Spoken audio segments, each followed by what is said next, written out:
Hello guys, good afternoon. Ilang araw akong hindi nakapost sa YouTube. Para sa magluluto tayo ngayon guys ng oxtail. Ito yung oxtail. Ito yung lulutuin ko ngayon guys. Oxtail. Binanlian ko muna ito, tapos marinate natin. Yan, na-marinate na po ito. Igigisa natin muna. Kunting bawang lang.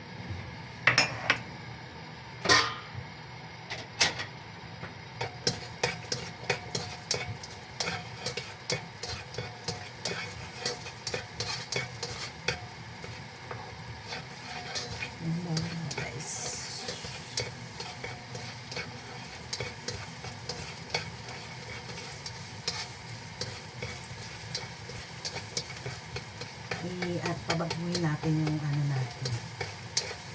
Bawang. I-brown natin ng konti. Tapos brown na siya. Ilagay natin ito yung ni-marinate natin oxtail or buntot ng baka.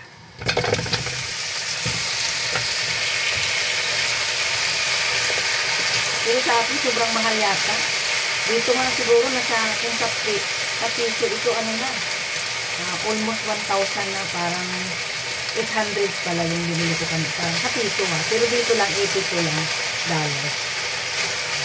Ikita natin yung bangang.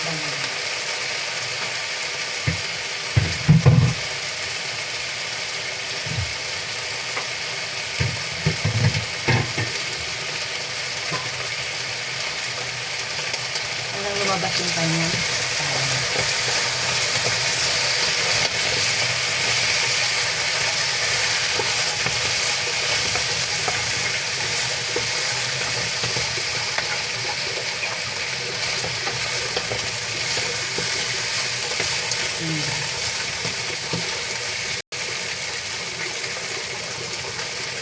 tapos lagay natin yung carrots, na pinagtabi natin yung carrots.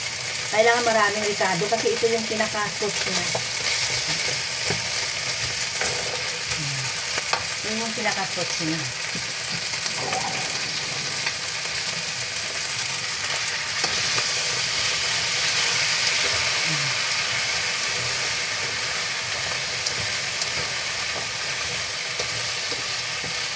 Nakalimutan ko nga yung yellow paper at yung green paper. Ito lang yung pula lang ang ko. Nakalimutan ko, akala ko kasi kumpleto ako. Pero okay lang kahit na hindi naman kumpleto. Pero siyempre mas maganda yung kumpleto ang mga ricado. Yung dalawa ang wala. Pero at least ito may pula siya.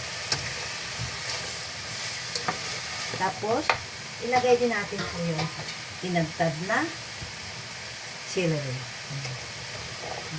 Kasi ito yung pinaka-sauce niya kaya kailangan maraming ricado. Damihan natin ng ricado. Ang pagluluto nito guys, medyo matagal. 4 hours. Kaya pag nagpulo na siya, dahan-dahan lang ang apoy hanggang Kaya, ni-prepare ko na siya ng mga 3:30 hanggang 7 o'clock na ang luto ko nito. Dahan-dahan lang ang apoy kapag kumulo. Pero pinapakita ko lang sa inyo yung mga ricado. Tapos ilagay na rin natin.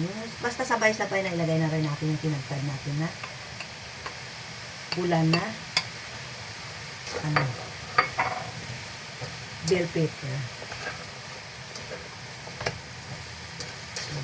Kung may yellow bell pepper sana, tapos green yun. Kaso lang wala ako, hindi ako nakabili, pero okay na rin tong carrots, tapos yung bell peppers na pula, tapos yung celery, okay na rin yun.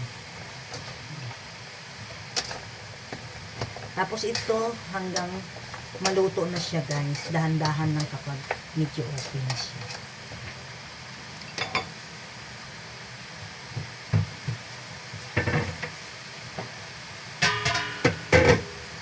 Kailangan laging dagdagan ng tubig kasi minsan maubusan siya ng tubig. Pero ngayon, palabasin muna natin yung kanyang bango.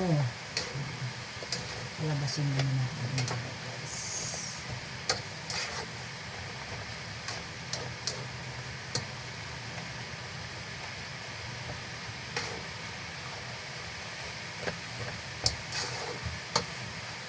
Ito yung part 1 pa. Ipakita ko sa inyo yung part 2 kapag malapit na siya maluto.